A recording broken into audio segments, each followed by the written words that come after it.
Okay, hi everyone, and welcome to another episode of Career Soul.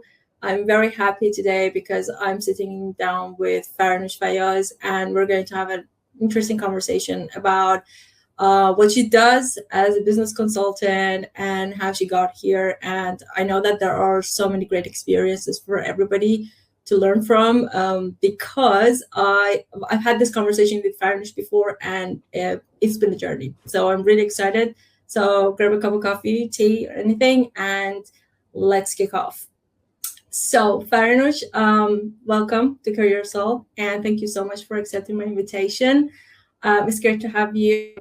You are a business consultant, kind of working as a link between startups and large enterprises, but you've been an engineer at the beginning. So, could you tell us a little bit about what you do and how you got here?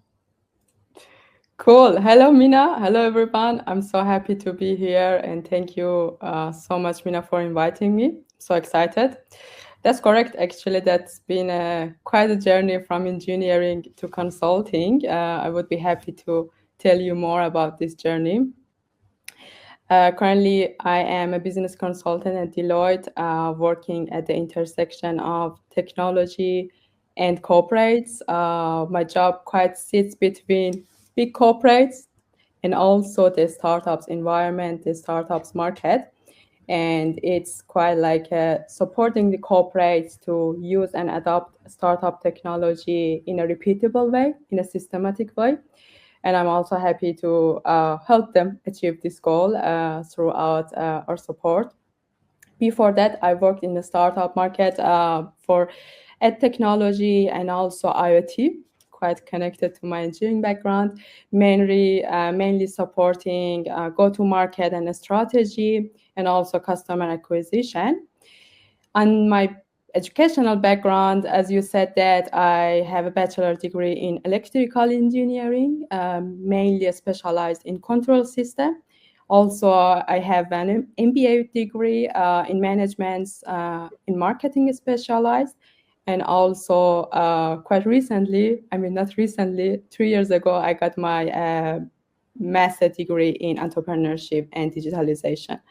So quite a, let's say, a journey, different Quite a experiences, journey, yeah. but it's cool. I mean, I like it. The place I am in, it's something very exciting. That's what's really interesting to me because people who get to experience different things often bring so many different stories to the table from so many backgrounds. So I'm going to start with the engineering background. I mean, you chose it because you felt that, well, this is something that you'd like to explore. But what changed? How was the transition? What made you make that transition? hmm That's a really good question. Actually, I asked myself the same question years ago. When I was an engineer, so you know that usually there is a course over 4 years that you study different topics at university. So I did that. And I quite enjoyed that. It was a mixture of mathematics and engineering topics. So I was quite into math and I like it.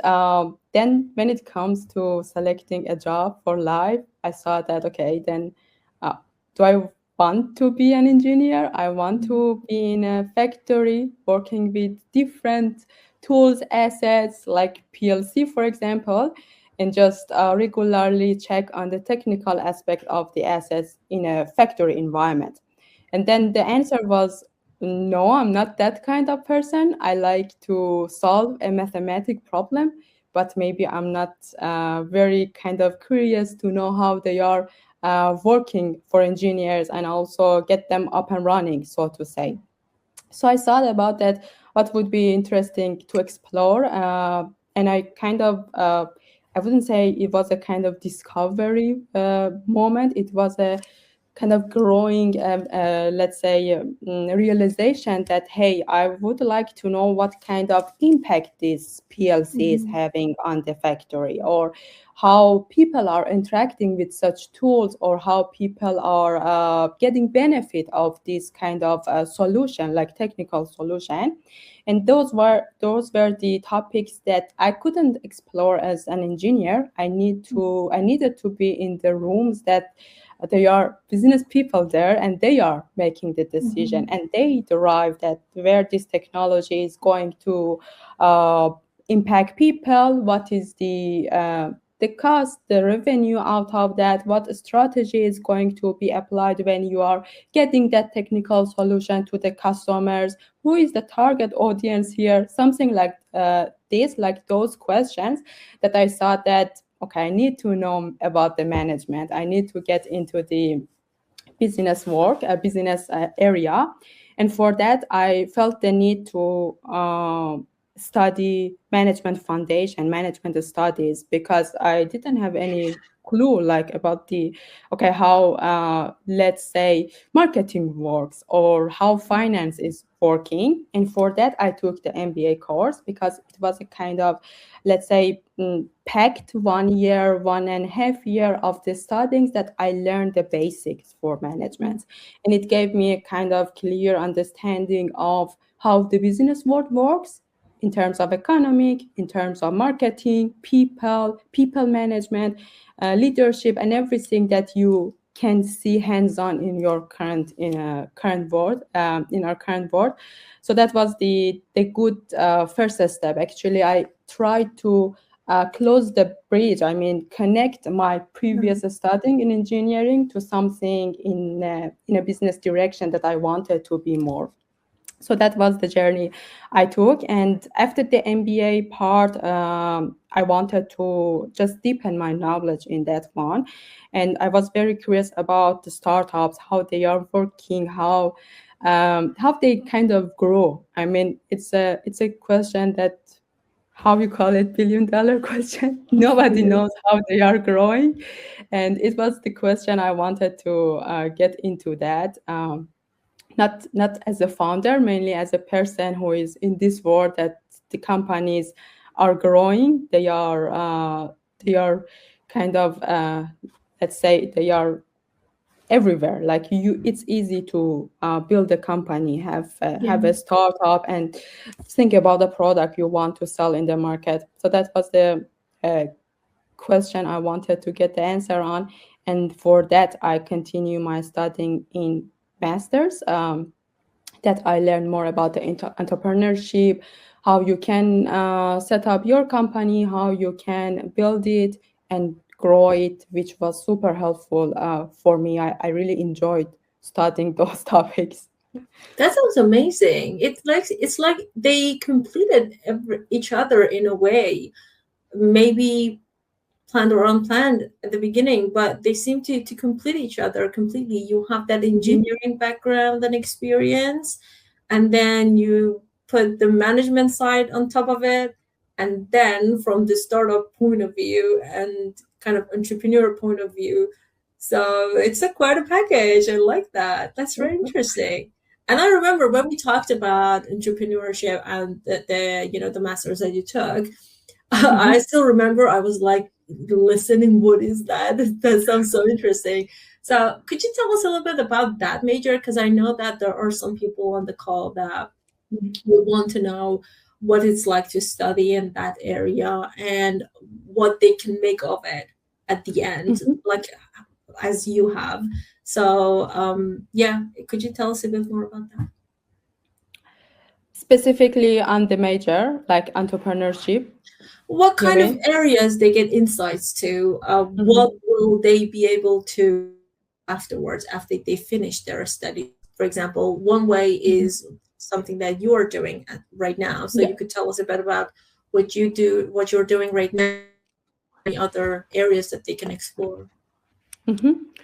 That's a very good question, because I think there are so many options when you study entrepreneurship, so to say, like the topic of the startups and business management in general. Why? The first reason is that you understand the topics, the content of that, like the major topics like marketing, people, finance, economic. Uh, you can add to this list.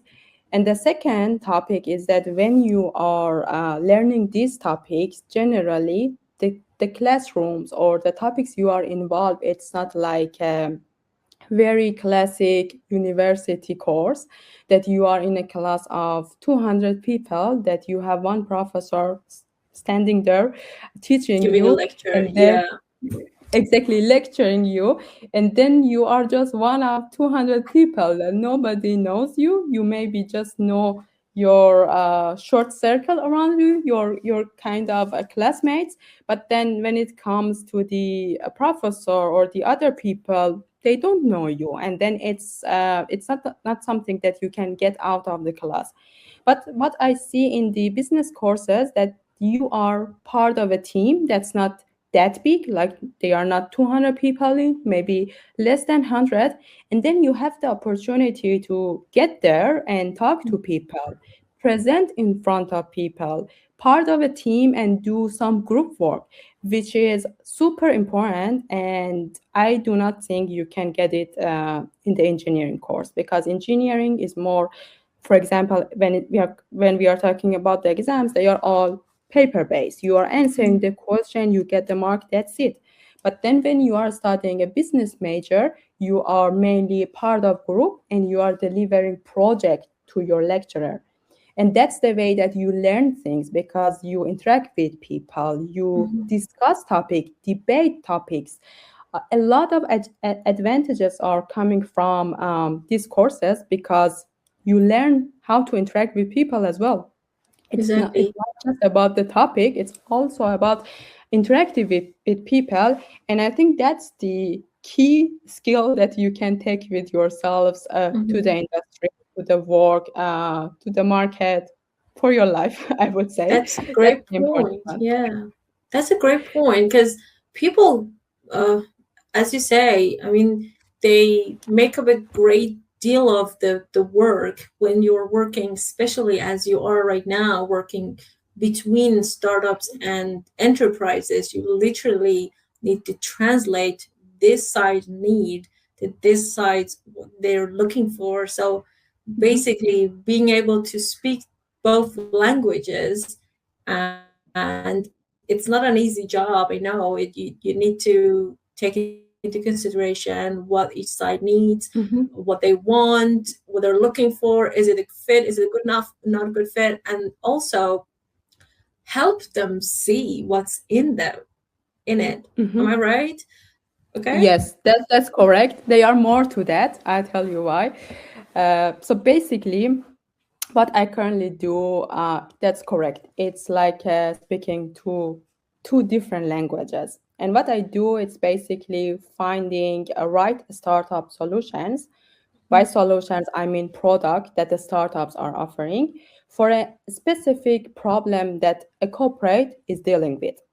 And why this works? Because if you look at big organization around the world, like in the globe, they are working with the startup, they are partnering with them. But if you see, they are some departments here and there, they work with the startup, somebody knows about the solution, know somebody in a startup, then they say, okay, this product is helping our problem, let's partner with them.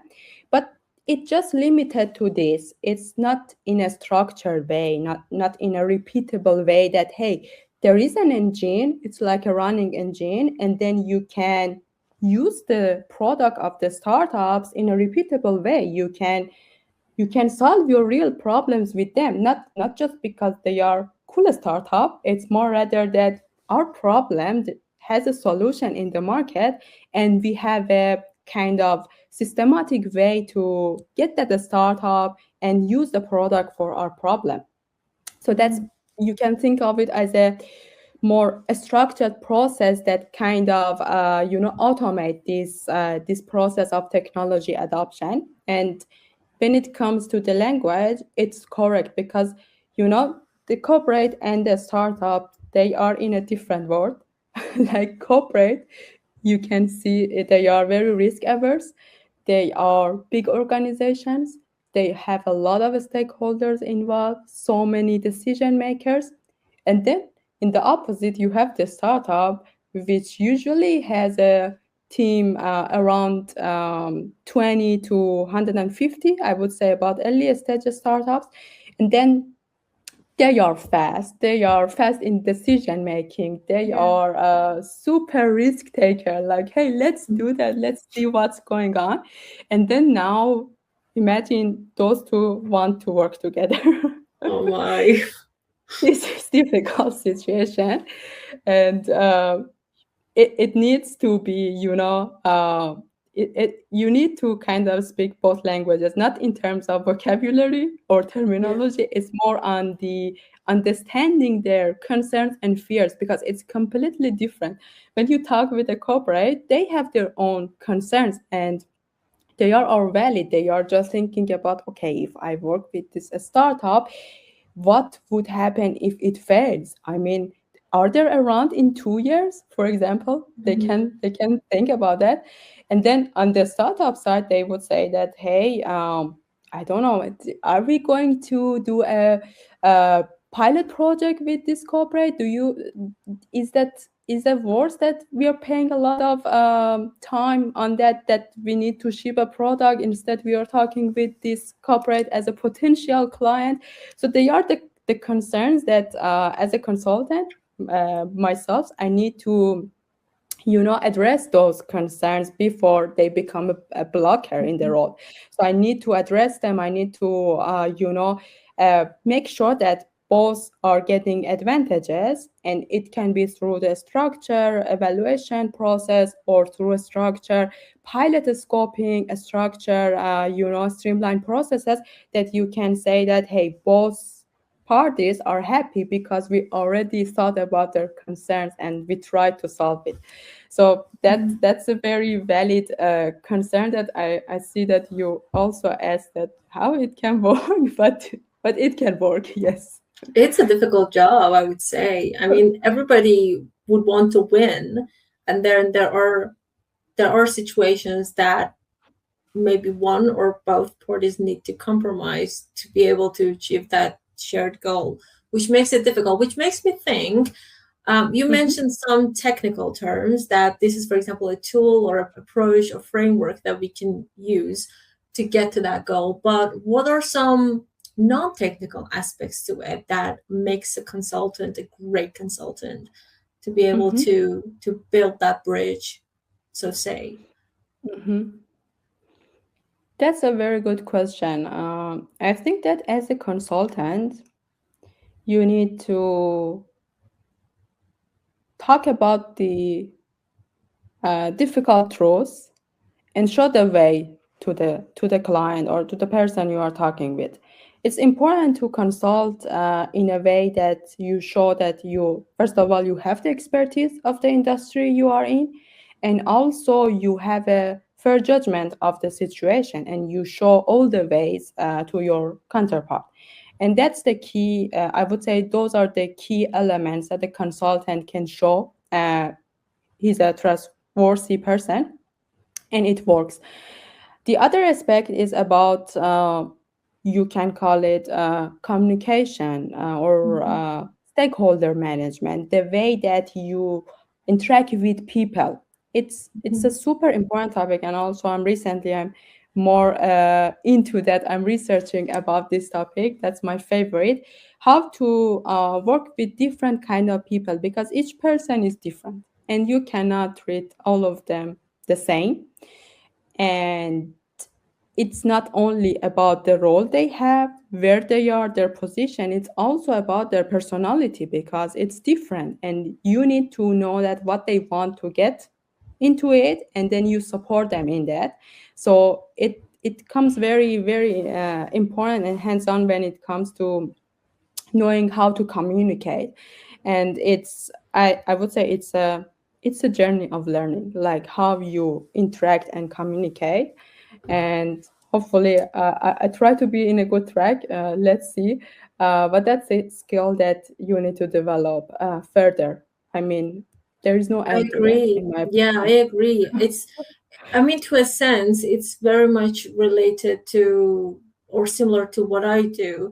I mean, as a project manager, we get to work with so many different people, and everybody comes with their own background. Everybody wants to get to the goal, so they Yep. may not be aware of how things are working and looking for the every other person, and you are the one person that needs to be aware of how things are going, how are this style, this working style of everybody in the group. And I think what you're trying to say is that the person, the consultant in this example needs to be fully aware and have a very deep knowledge of the area that they're working on right now. Be aware of all the risks, the commercial values, and the steps that they can take, the ways that they can choose, and then also be aware of everyone's involved in this, I mean, around this table, how they're working as a person. Each person comes with their own priorities, each comes with a working style, and to be able to adapt and identify that. And that reminds me of the thing that you mentioned at the beginning, saying that large corporations are risk averse. They are very slow decision makers and something else. And on the other hand, the startups have this kind of personality. So two very different personalities as entities, and also people involved in it. So there are lots to consider. That's a great point, actually. Thank you. What I would like to ask right now is what does a day look like in the world of a business consultant working with innovative startups and Mhm. enterprises? Could you give us a view into your day? That's a very exciting question, to be honest. I would say that I know it's it can be very different, so feel free to pick one exactly. day that is can be actually Yeah. discussed. So it's going to be very different. That's correct. It can be different. I mean, I cannot tell every day, um, for example, today can be different from tomorrow and compared to Yeah, yesterday. Uh, of course. I can tell you some example of a day. For example, part of my job is about the let's say I would call it research days that I'm looking Mhm. into different technology areas like mapping the startups market, where the findings are going, how the let's say the investment looking like in specific technology area, and then it's more on the market knowledge that I can use further in my role because I need to be aware of what's happening, and it's fast evolving environment that you can see. Oh my god, this startup had I don't know 1 million in funding, and now they raised just 50 million, something like that. That's crazy. So it's important for me to stay up to date, and I'll check the technology evolvement every day, depending on my kind of priority as well. Sometimes can be like a delivery days that I'm working with clients that I'm, for example, if we have ongoing pilot project, usually we have the meetings to check on the project, also to check on the progress of the project with the business unit, with the problem owners who is actually responsible for the project. So that kind of be a mixture of stakeholder alignment with the KPI tracking, I would call it. Mhm. It can be different. Sometimes it's more towards designing the systems and the programs that they can, um, start running for internal use or external use. That's something I also like doing that because it involves some strategy thinking that you think about the solution, that how it can be applied to the further audience. So all in all, when you are a consultant, you will have a lot of meetings, I would say, Yeah. that you talk with people, that you understand their pain points, and then following that, you would like to consult them on a specific topic. And it's enjoyable, I would say. It's not like solving a math a problem. Back to Yeah, our beginning conversation, but it somehow is it's like mathematics that you need to it think is. about Yeah, solving a you problem. practically, yeah, totally. Well, Yeah. I mean, so I'm so happy that I asked these questions because you gave a very good example of how you would be commissioning, how you would be investigating and doing research and deliver and consult, like examples of everything that you do, but so condensed. So thank you for that. That's very helpful. I know that Sure. I'm cautious of time, so I would Yeah. really like to get to some experience that I've had as an international student, Mhm. graduate, and then consultant. So, if Correct. we can a little bit talk about that, that would be very helpful as well. So, I know that you started in Iran and then moved to Germany, and having done the same but in UK, I completely know the challenges. It's not an easy job, and then Mhm. being able to kind of translate what you have done and learned in a new context, it's a challenge for itself. So I would like to ask you, how do you find this whole experience? What were the main challenges for you and how you were overcame them? Very good question, Mina. You know the challenges, and it's unique. I think for every person is different, different challenges, but quite similar in some senses. As an international student, when I came to Germany, it was like starting from zero. Like you have nothing here. You don't have any network. You do not have any close friends. You don't have knowledge about the place you are in, and it's felt like just a new birth, I would say. And Yeah. then all you have is just the belief that you can continue, and you trust yourself with all the doubts that we will experience. That okay, am I going to make that or not? Yeah. But then you have to trust yourself, because it doesn't work that way. You need to just go back to your country. And when I came here for studying, that was a very soft start, I would say. It's good that you are in the university, you are meeting people, Mhm.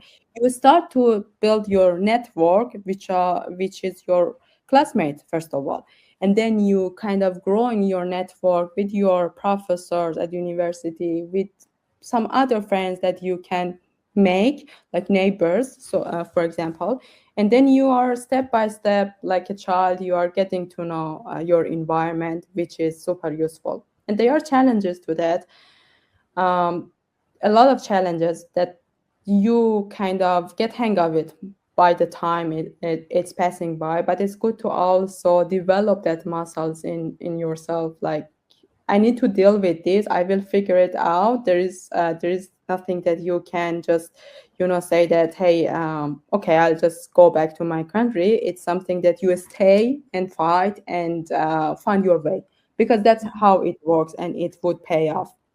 And that's why I did. I faced some difficulties in language, also handling job market, because there are some ins and outs of the market that when you don't know it, it's hard to navigate. But then you do that by trial and error, going to the interviews, talking with people, talking with network. And by the time that goes by, you will get understanding of that. And what really helped me was one attitude that I kind of developed, to ask questions, simply as that. If I wanted to reach out to a person to know about something, I did that straight away. I wouldn't hesitate to reach out to people. I mean, I always think about, okay, there is two outcome. One is no, why you approach me. One is that yes, I can help you. I can tell you XYZ. There is So, yeah. two ways, simply as that. And I wanted to took that bet I wanted to take the bet that hey, I approach on LinkedIn, ask questions like that, simple as that. And by doing that, I kind of realized network can be built on that. It's a skill. And second, if I don't know something, I ask for help. That's okay. It's not going to be end of the world. Amazing. I love that. And I can tell you how much I resonate with this because starting as a well, I started as a student here as well, and then being graduate, trying to kind of find your way around things. And for me, one of the hard parts was to kind of, for some reason, it was difficult to translate that identity that I had, in a new environment, in a new context and language. It wasn't like not knowing the vocabulary, as you said. It was so strange and difficult in a way. But when you said that you are like a baby when you're in a new country, that is it. And the only difference I would say is that you don't have someone taking care of you. You should take care of yourself. That's the hard part. Even worse. Even It's worse, yes, worse. in so many ways, exactly. And for me, it was very difficult. I had gotten rid of everything. I've put it behind me and Yeah. wanted to kind of create everything from scratch. Well, not from scratch. Well, there are things that you translate and you bring with yourself, as a person, as an individual, in your personality. But you gotta get rid of everything that you've done in the past. And nobody knows you. That was a good thing. Nobody knows you. That's scary, but that's also good. And I love how what you said meant resilience, because I was thinking about writing something, and this is so sticking to that. And it was about you don't have a savior. There is no one coming out to save you, and you just have to get yourself out of it. It That's right. sounds strange, simple, or even difficult, but it's no way comparable to what it actually is. But in a way, it's not just scary, but also empowering. And I love that about your story. I think starting over can be very scary and also very good, new chances. And I love that you kind of categorize what students can do. So, for example, they start at the university, they have their classmates, people that are studying with, they form teams, groups, and that could be your main network. I still am in contact with my old classmates back in, when I was studying here, and that's a good thing. That could be your starting point, and then you can make it bigger and bigger and bigger. So in doing that, I want to ask, were there some things that you tried specifically that helped you? For example, for me, was going into different events, networking events, just talking to people, putting myself out there and kind of practicing that. Did you try something?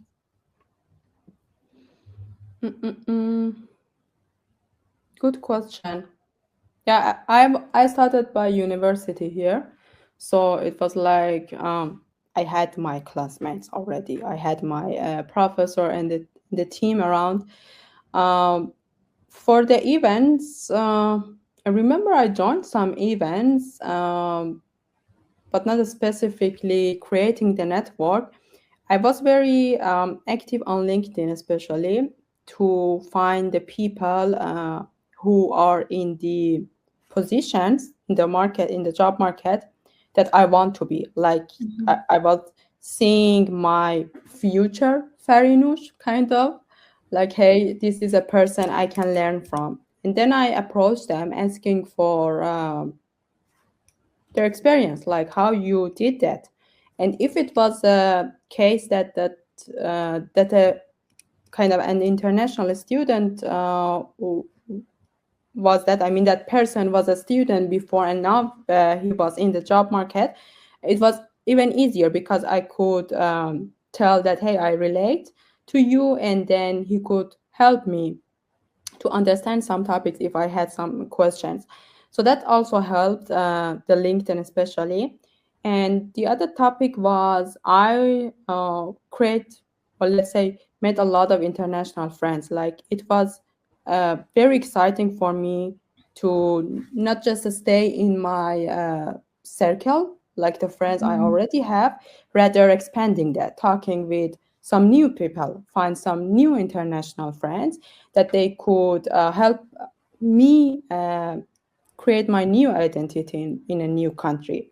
So that was also one aspect that I usually tell it as advice that, hey, you need to open your chest, you need to be, you know, open to discover new things, new people. I mean, if you have a kind of a specific culture or specific routine, it's okay to Mhm. break it sometimes, to just understand the other people, the other culture. And I learned a lot of things, like, that Yeah. how rich our world is, and by just limiting ourselves to our circle, we miss out a lot of new experiences, new things, new knowledge, that I was very, very good at that previously, like when I was fresh after university.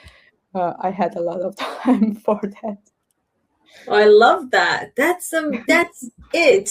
I mean, I can't begin to tell how much I agree with this and how helpful this is. And I just go nonstop when I see people, or when someone asks me like, Mhm. "Oh, how can I find the job?" or "How can I do this?" And I'm like, "Get out there, go to places, talk to people." And as terrifying as it sounds, it will be fine.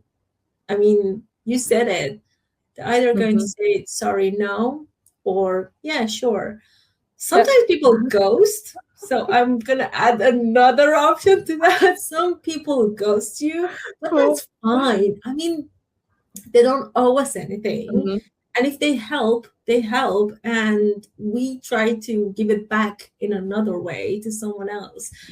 And one thing that really is is is very valuable to me is that some people are just there to maintain the chain. So I'm saying that, okay, Mhm. so that person helped me, I'm definitely going to help someone else in another way, in any way that is fit for them. But I love that. Thank you, Farinoosh. I don't think that there is anything more important for an international student or graduate than to be resilient Mhm. and to not give up and to be out there. Because if you're not out there, if you're not seen, then you're just depriving yourselves of all the opportunities that can happen to you. And sometimes many opportunities just to start by a simple conversation, a simple hi, a question that you're Mhm. going to ask, or you just come across a person in I don't know, in an event, in a fair, in anywhere, and you build that connection, and then goes round and round and round, and your path cross again. So I love that. Thank you so much. So for the kind of the last words, do you have any last words for anyone in a similar situation? It could be people that are trying to find their jobs, their recent graduates, their students, or people who are already on the job working as consultants. Mhm. Any advice you might have? Yeah, that's a good question, and I think it can be a good closing. I would always think about anything you want to get in your life, like, I don't know, any kind of goal, even if you are a student or you are already have a job, doesn't matter. It's always important to just remind yourself that if something is existing and somebody has it, it doesn't mean it's a talent. It can be a kind of a skill that you can also build, because it's usually, it's common that we look at other people, and with social media you have a lot of people, like, you get a lot of information in a second. Yeah. compared to the caveman. So it's important to just look at it in a way that, hey, it's not something they have inherently, it's something I can build as well. If I'm curious about that, if I'm kind of passionate about that, I can also build that skill. It just needs more work, more practice, Yeah. and of course, that's it. For example, I don't know, if you are learning a second language, third language, then of course somebody who is native in their language doesn't kind of bother himself to speak the second language. He doesn't practice for that, but you need to practice because you don't know that language. But it comes with practice, and it comes with the kind of belief that, hey, this is a skill I can develop. It's not a talent. It can be a starting point. I wouldn't deny that there is some talent for people, but the goal is that you can also start in some lines before the starting line, and it's okay. That's my advice. I also need to remind myself of that every day. Yeah, that's the thing about being, I think, working and living in a totally new environment than one has grown up in. That's the Mhm. thing that will just automatically happen because you need to just remind, and you are reminded of it every day for every second, but you also need to remind yourself when you're not, that it's just okay and you just need to learn. There's always something new to learn. It's like, probably like, for example, learning how to ride a bike, and you hit Mhm. yourself, you cut yourself, it's hurting, it's bad, but then eventually you get used to Get it, it. and you learn to do it. So I must Yeah. say that I really love that last advice, and I couldn't agree more. I think um, I had a conversation the other day that I'm going to share in Career Soul later, and it was with Marco, my good friend and mentor, and he said that world is difficult by itself. You get diseases, it's hard, lots of things happen, but do something. For God's sake, that's my part adding here. For God's sake, do something, go out there, learn something, get a book, I don't know, take a walk, look at the world, Mhm. speak with people, anything, but as long as you're just moving, it's fine, it's good. So Yeah. I don't think that there was a better way to end today's episode than this. So thank you so much for that. Thank you so much, Farinoosh, for joining me today. I learned a lot and I loved it. And I really hope that we can do it again soon. Thank you so much, Mina. I really enjoyed talking with you as always. Thank you for having me. Same here. And we'll see you soon. Bye. Thank you. Bye bye.